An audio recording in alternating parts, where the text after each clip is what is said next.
Think savage and wild tribes only existed in the Amazon? What about the fierce Asian barbarians? Today, I'll show you the peoples of ancient China, whose cruelty and unique way of life easily surpass even the most dangerous tribes. And to end, I've saved the story of how two brothers put an end to wars by leading warring peoples and began China's ascent.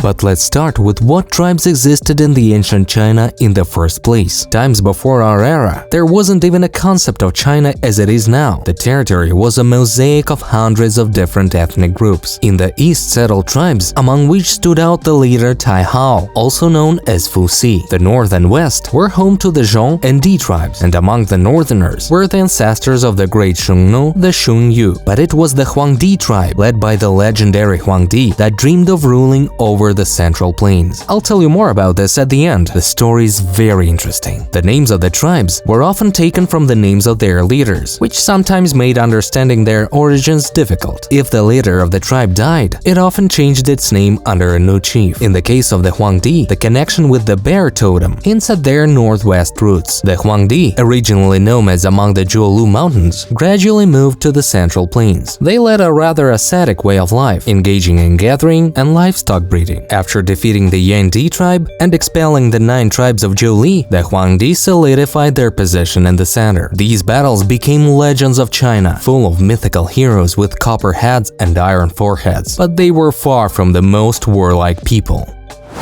5,000 years ago, the valleys of the Yangtze teemed with life. Here lived the pioneers of rice cultivation, the Hemudu and Machapang peoples. Over time, their place was taken by the Liangzhu culture, inheritor of the traditions and knowledge of the Longshan culture from the vast Great Chinese Plain. When the 9th century BCE arrived, 2 tribes from the north, the Gouwu and Yuye, began to delve deeper into the Chinese cultural and political model. How? Their elites diligently studied the Chinese language, adapted to political life, and mastered military innovations, which allowed them to elevate their societies to new heights. Their unique location amidst marshes and waterways made them masters of shipbuilding and outstanding warriors, whose swords sang the songs of battles. These guys were renowned for their blacksmiths and special metalworking techniques. In the Chungzu era, the Wu and Yue, descendants of these tribes, became key players on the political stage of China. Their military campaigns, especially against Chu,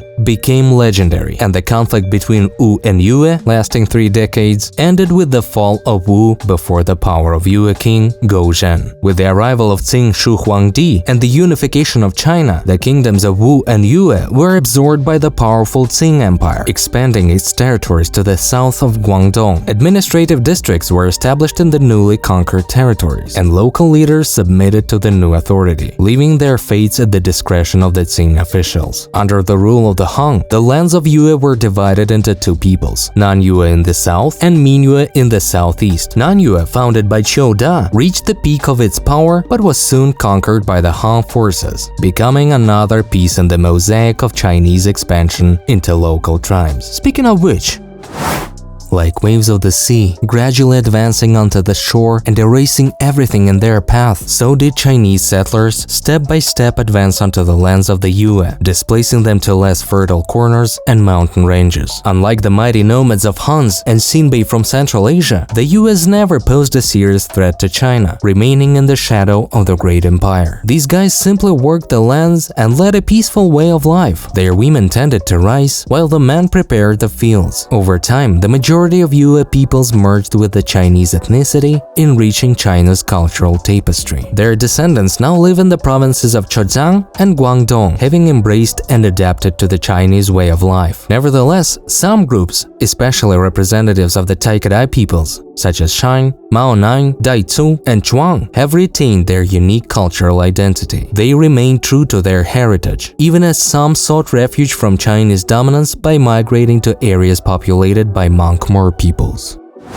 I'd like to take a moment to talk about Chinese warrior monks. After all, the philosophy of Zen and the way of war began from ancient times. Nowadays, the Shaolin monks are known worldwide, thanks to the promotion by the film industry and stars like Jackie Chan. The Shaolin monastery has truly become a symbol of Chinese martial arts. And while Hollywood movies often embellish reality, the core concept of Shaolin warrior monks is based on true events and practices. They indeed possess unique martial skills and techniques developed over millennia. These skills not only serve as a means of self-defense, but are also part of a spiritual practice aimed at achieving harmony of body and mind. Breaking bricks and boards with hands or heads is not just a display of physical strength, but also of discipline, concentration, and inner control. This is what Zen philosophy offers. It all began in the 5th century, when the Shaolin monastery was founded, and then Indian monk Bodhidharma arrived, making significant contributions to the development of martial arts at the monastery. Bodhidharma taught the monks not only for protection against wild animals and bandits, but also a form of meditation and physical training, which was vital in mountainous terrain. As time went on, when the monasteries began to attract the attention of bandits, the Shaolin monks began to perfect their martial skills, arming themselves with staffs and spears to protect their sanctuaries. Their mastery and courage turned them into legendary warriors, able to take martial arts to a new level and defend their community from external threats. Thus, the reality of the lives of Shaolin warrior monks is truly impressive and inspiring, although it differs from the Hollywood version. But what about the tribes? The Zhongs were another ethnicity that united several tribes, mysterious inhabitants of the foothills who lived at the junction of civilized lands and wild steppes, spanning from Hami in the west to Xingan in the east. These tribes, called Zhong or Hu by the Chinese, were known for their warrior spirit and lived on the borders of Zhou from the 7th century BCE, considered relatives of the Sichuan Aborigines. They had harsh initiation rites among men, where a boy had to live for several weeks without food and then endure 100 blows with sticks. Russian historians saw in them the ancestors of the Tangut clans, and their lands in the Iron Age covered the upper and the middle reaches of the Yellow River, as well as the whole of Sichuan. Interestingly, most tribes were matriarchal, where women gave orders to men for the day, and they obediently complied. Only later, with the onset of Sinicization, did the structure change. Some researchers speculate that the Zhongs, called aggressors or barbarians in Chinese dialects, were not only ancestors of the Tanguts, but also part of the Mongols and Huns. Images created by ancient Chinese artists indicate a mixture of Mongoloid and Europoid features among the Zhongs and their Tangut descendants during the period of their highest expansion. The distinctive features of the Zhongs were presumably not Nordic like the Dinglings, but rather Caucasoid, making them a unique ethnic phenomenon distinct from classical Mongoloids. The descendants of the Zhongs, the Tanguts, embodied the legacy of ancient tribes and Tibetan nomads who believed in Zen philosophy. These guys became a powerful force, threatening the Chinese in the 11th and 12th centuries. Their warriors were famed for their absolute fearlessness. They hardly felt pain. Their state, built on the ruins of past civilizations, dominated the Heavenly Kingdom, creating a new Sa empire. However, having reached the peaks of power, the Tanguts faced the flip side of their success. As it often happens, from hard-working and prepared warriors gradually emerged the relaxed elite. The tribes were no longer fighting for survival, not honing their skills in wars, thus weakening. So, this newfound empire became an easy prey for new ambitious conquerors. In the 13th century, their fate was sealed. The Tangut state fell under the pressure of the united forces of nomads led by Genghis Khan. These Mongolian troops not only conquered China, but also overthrew the power established by the descendants of the Tanguts, the martial heirs of the Zhongs. Thus, the cycle of history closed, plunging the region once again into an era of great changes and tribal wars. The Shangyin state, also known as Zhonguo, the Middle Kingdom, existed for a long time from 1766 to 1122 BCE, but like many ancient civilizations, it gave way to new rulers, the Zhou tribes. This era was marked by the rule of kings, starting with King Wu, who rewarded his supporters with lands and titles, leading to corruption. The organization of these tribes was classical. Men underwent years of training, working on their body and spirit to become warriors, while women took care of food and household needs. Over time, weakened by internal disagreements and inter-tribal conflicts, the Zhou state disintegrated into a number of fiefs. The battles of that era were so fierce that, according to contemporaries after them, cities and fields were literally strewn with the bodies of the fallen, and rice drowned in blood. One of the most brutal events was the mass killing of 400,000 Zhao soldiers by the Qing army in 260 BCE, who were buried alive under Changping. Qing. The Qing army was known for its tactics. Young and determined warriors participated in the attack, while experienced and senior soldiers were responsible for defense, providing an impenetrable defense even in the event of defeat of the attacking forces. The Huns, warlike nomads, are first mentioned in Chinese sources in the 5th century BCE, when their raids prompted the construction of defensive structures, later unified into the Great Wall of China. By the 3rd century BCE, under the leadership of the powerful Changyu, the Huns created a great tribal state, covering territories from modern-day Mongolia and southern Siberia to Manchuria and the Pamirs. Skilled horsemen, the Huns command an army of 300,000 mounted archers, whose mobility and expertise made them a formidable foe for Chinese chariots. Though the Great Wall was built to defend against Hun raids, it couldn't completely secure the northern borders. Chinese attempts to neutralize the threat through diplomacy and gifts, even uniting their dynasties with Han leaders through marital alliances. Around 50 BCE, the Hunnic Empire split into an eastern part, acknowledging China's supremacy, and a western part, pushed into Central Asia. In 93 CE, a coalition including China and Shanbei defeated the Huns at the Battle of Ikbayan, and in 155 CE, the Shanbei leader Tan Shihuai decisively crushed the Huns, leading to their breakup into 4 groups. One assimilated with the Shanbei, another migrated to China, the third took refuge in the Tarbagatai and Black Irtish, and the fourth moved westward, reaching the Volga and Don rivers. It's believed that some Huns, mingling with Turkic and Ugric tribes, gave rise to the Huns in Europe.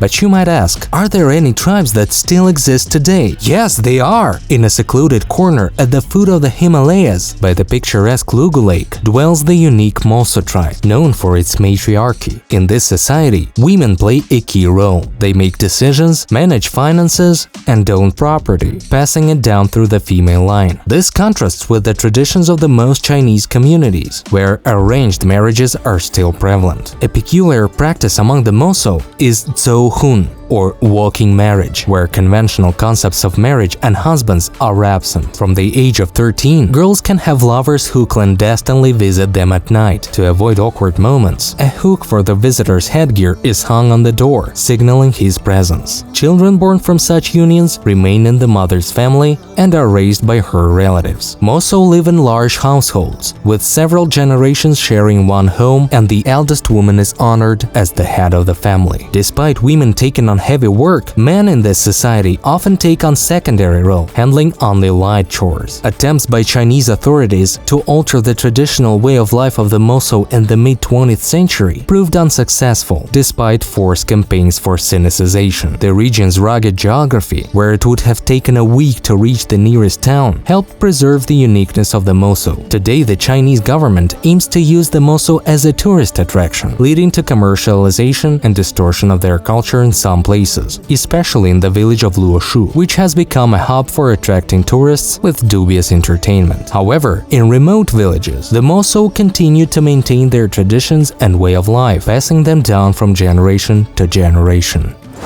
And remember when I talked about the story of 2 brothers who led warring tribes? Let me tell you this legend. Once upon a time, in ancient times, in the rich river basins of the Yellow River and Yangtze, numerous warring peoples lived. Among them, the mighty tribe led by Huandi, known as the Yellow Emperor, stood out. His brother, Yandi, also led a great tribe, appropriately named. At the same time, in the Yangtze Valley, the Zhuli tribe settled, headed by the ruthless chief Qiyu and his 81 brothers, who possessed inhuman strength and metal-working skills, making them a terrible threat to their neighbors. One day, Qiyu and his brothers attacked the Yandi tribe, forcing him to seek help from Huangdi, despite their enmity. The Yellow Emperor, long desiring to put an end to Qiyu's ravages, teamed up with his allies and engaged in decisive battle in Zhuolu. Despite the might of the enemy army, Huangdi called upon dragons and beasts, and when it seemed that Qiyu would prevail, the forces of nature came into play. Initially, Qiyu called upon wind and rain, and Huangdi responded with drought, and the heavens brought clarity. In the heat of battle, when Qiyu tried to lure Huangdi's troops into a fog, the Yellow Emperor crafted the Jinanqiu, a chariot pointing south, which led his warriors out of the ambush. In the end, Huangdi emerged victorious, and Qiyu was captured and executed, with the site of his fall marked by the growth of thorny thickets with crimson leaves. Isn't it a beautiful story? Interestingly, even in Qiyu's death, Huangdi managed to find something that unified the peoples. He admired his fighting spirit and reflected it on military flags, paying homage to the defeated enemy. Victory over Qiyu brought Huangdi glory and the unity of many tribes under his banners. But Huangdi was not only a great warrior, but also a talented inventor, initiating many aspects of culture, including construction, fabric dyeing, and silk production, making China famous for its silk. Legends of Huangdi, extolled as the founder of the Chinese nation, live on to this day, and he is revered as the ancestor of all Chinese. At present, there are virtually no remaining tribes or indigenous peoples in modern China. The party policy is built on uniformity and does not support cultural deviations, so most tribes have been forced to adopt a modern way of life.